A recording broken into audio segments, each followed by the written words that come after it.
है बहुजन समाज पार्टी इन नेताओं की। आज चाहे ब्रिजेश पाठक जी हो, हमारे ही बहुजन समाज पार्टी में ट्रेनिंग पाए।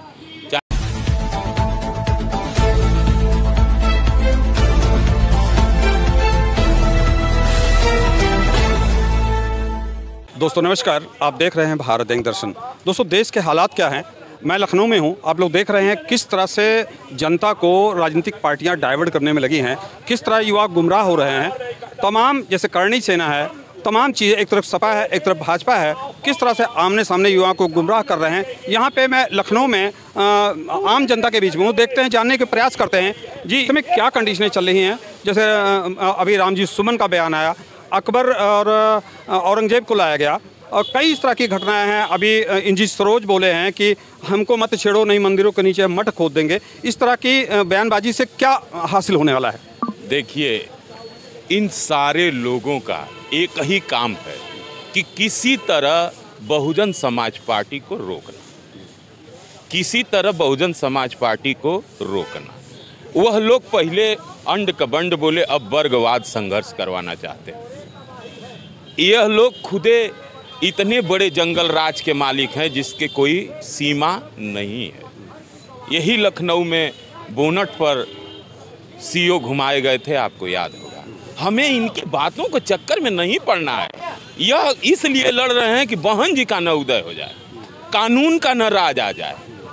यह इसलिए डर रहे हैं, इसलिए उल जलूल बोल रहे हैं। बोलना चाहिए कि माननीय प्रधानमंत्री जी, माननीय मुख्यमंत्री जी, यह हो क्यों रहा है, यह हो क्यों रहा है।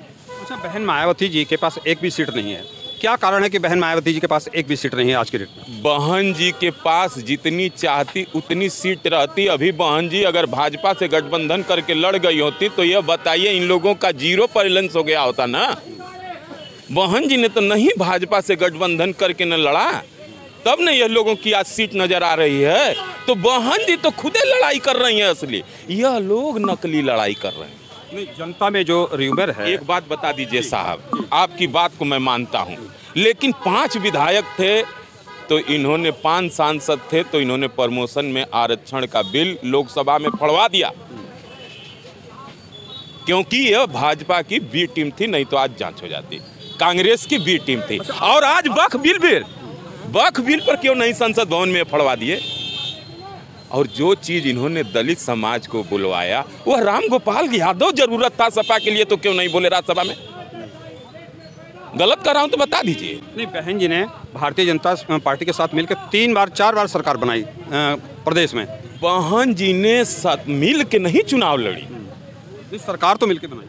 आताताइयों के जुल्म और ज्यादती की मुक्ति के लिए उन्होंने सरकार बनाई।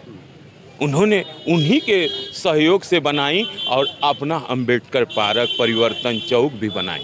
उन्होंने नहीं रोका। अच्छा, परिवर्तन चौक बनाई, लखनऊ का सौंदर्यीकरण हुआ, लेकिन जो इसमें सबसे ज़्यादा अगर कोई उत्पीड़ित हो रहा है और किसी के ऊपर वार हो रहे हैं, जैसे अयोध्या में अभी एक लड़की की आंख फोड़ देगी, पैर तोड़ देगा, SC समाज की है। अभी प्रयागराज में एक लड़का जो है जिंदा जला दिया गया, SC समाज का है। तो बहन जी कहाँ हैं, क्यों नहीं आवाज़ उठा रही बहन जी? बहन जी के प्रदेश अध्यक्ष माननीय विश्वनाथ पाल जी हर जगह पहुँच रहे हैं, हर जगह पहुँच रहे हैं। नहीं तो आप कहेंगे, आपको दिखा दिया जाएगा रिकॉर्ड। हर जगह पहुँच रहे हैं। मीडिया भी अपना काम कर रही है, क्योंकि मीडिया पहले मीडियागिरी करती थी, पत्रकार फिरती थी, अब विज्ञापनगिरी कर रही है। अब विज्ञापन चल रहा है।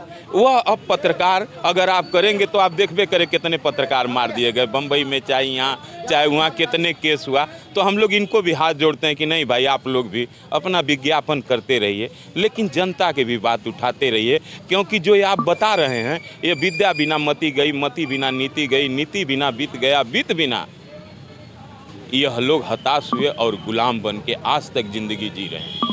अच्छा, क्या आपको लगता है कि बहन मायावती जी फिर स्टैंड हो सकती है? एकदम कन्फर्म है साहब कि 2000 लोग कह रहे हैं। देखिए, मैं नहीं कह रहा हूँ, जो जनता में चर्चा का विषय होता है। जैसे आनंद जी को इन्होंने अध्यक्ष बनाया, राष्ट्रीय अध्यक्ष बनाया, उसके बाद तुरंत गो बैक मारा। क्यों गो बैक मारा? देखिए, एक मसल में कहावत है, मसल में एक कहावत है कि जवानी ऐसी चीज़ है जो बांटनी नहीं चाहिए, और जीभ से चाटे वाली चीज़ के दांत से काटनी नहीं चाहिए।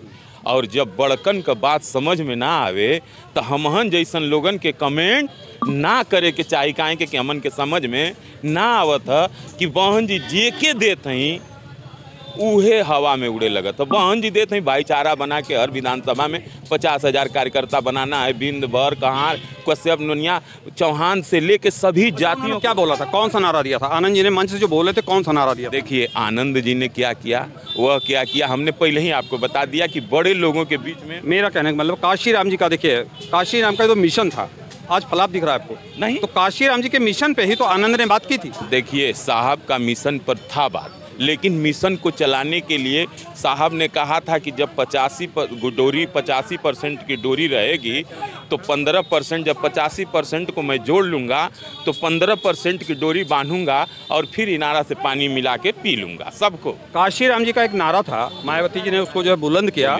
तिलक तराजू और तलवार, उससे भटक क्यों गई? देखिए न बहन जी ने ये नारा बोला था, बहन जी ने तो अभी 2-4 दिन पहले बोला है कि जो बुद्ध विहार पर जो स्तूपे पर जो आंदोलन हो रहा है उसमें सन 1949 के ये विधान को हटा के और दूसरा विधान लगा दिया जाए। काशीराम जो बोले थे उसी पर बहन जी चल रही हैं कि सर्व समाज के गरीबों को भी साथ ले लें। लेकिन इनको ये बताइए, एक अगर ठाकुर, एक अगर मुसलमान, एक अगर कोई कर दे तो क्या पूरे समाज से लड़ाई होगी? नहीं, काशीराम जी की लड़ाई जो 85 और 15 की लड़ाई लेके चले थे, लेकिन उन्होंने अपने ही राज में न हृदय नारायण दीक्षित को यहाँ मंत्री बनाया था। तो वह यह कहते थे कि 85 जिस दिन एक टाट पर आ जाएगा उस दिन 15 भी उस टाट पर आके बैठ जाएगा। तुम्हारा कपड़ा साफ रहना चाहिए, नाखून कटा रहना चाहिए, बाल में तेल लगा रहना चाहिए, दाढ़ी बना रहना चाहिए, शिक्षा रहना चाहिए, कलम रहना चाहिए। आप कितना भी शिक्षित हो जाएं, कितना भी पढ़ लिख रहे, मंदिर धुलवाए जा रहे हैं। जैसे ही कोई ऐसी मंदिर में जाता तो मंदिर धुलवाए जा रहे हैं। देखिए साहब, हम मंदिर में तो सब लोग बुलाते हैं लेकिन स्कूल में कोई नहीं बुलाता है। हम स्कूल में जाना चाहते हैं साहब, हम इसमें नहीं पढ़ना चाहते हैं। क्योंकि जिस दिन हमारा बच्चा स्कूल में जाने लगा, जिस दिन मंदिर का बात खत्म हो गया, उस दिन समझ लीजिए कि इस देश में अभी वक्फ बोर्ड के नाम से इतना जमीन है, इनके नाम से इतना जमीन।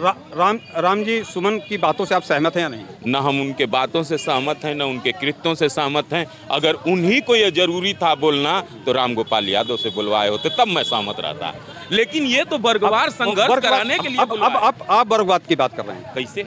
जैसे उन्होंने बोला, क्या उनको अधिकार नहीं बोलने का? क्या संविधान में अधिकार तो रामजी लाल सुमन को भी है बोलने? फिर हम कहाँ कहते हैं? तो संविधान में लोकतांत्रिक व्यवस्था है, सभी को बोलने का अधिकार। इंद्रजीत सरोज बोले हैं, को बोलने का अधिकार है। इंद्रजीत सरोज बोले हैं, वो राष्ट्रीय महासचिव, कि हमें छेड़िए नहीं, हर मंदिर के नीचे मठ। अरे भाई वह क्या बोलेंगे? बसपा के, देखिए बसपा एक ऐसी चीज है कि इसमें जो लोग भी आए, इसमें ट्रेनिंग लिए और नेता बने।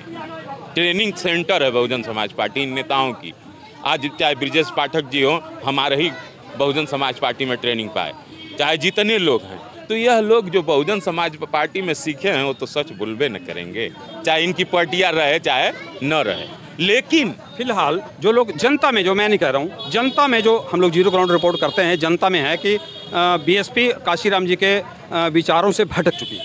देखिए बीएसपी ही काशीराम साहब के विचारों पर चल रही है, क्योंकि बता दिया ना आपको कि अगर ये लोग अगर एकजुट होकर अगर सत्ता नहीं लिए 2027 में, 2029 में अगर ये लोग 6 महीना खातिर सब लोग प्रधानमंत्री बन जाएं, लेकिन एकल शिक्षा कर दें 6 महीना खातिर। भारतीय जनता पार्टी से प्रेजेंट में जो चल रहा है, इससे सहमत है या नहीं? भारतीय जनता पार्टी से मैं कब सहमत रहता, जब ये जितने भी प्राइवेटकरण हो रहे हैं इनका राष्ट्रीयकरण कर देती। अगर कॉन्वेंट स्कूल में 12,000 20,000 महीना का लड़का पढ़ रहा है तो वह सीधे IAS बन रहा है, और जो 5 गदहिया में पढ़ रहा है, स्कूल में खिचड़ी खा रहा है, यह अगर शिक्षा एक कर देती तो आज नौकरी की परीक्षा एक है और पढ़ाई का रास्ता अनेक है। बताइए ये खोमचा बेचने वाले का लड़का क्या टॉप कर पाएगा? तो भाजपा को मैं कब मानता, जब ये जितने लोग लोन लिए हैं, पैसा लिए हैं, भारत को हड़पे हैं, भारत में अपने रिश्तेदारों को IAS रहे हैं, प्रमुख सचिव रहे हैं, तो भी भगवे बेच दिए हैं। डाला चूर्क फैक्ट्री हो चाहे जितना हो, ये वापस देश की संपत्ति देश के पास ले आते।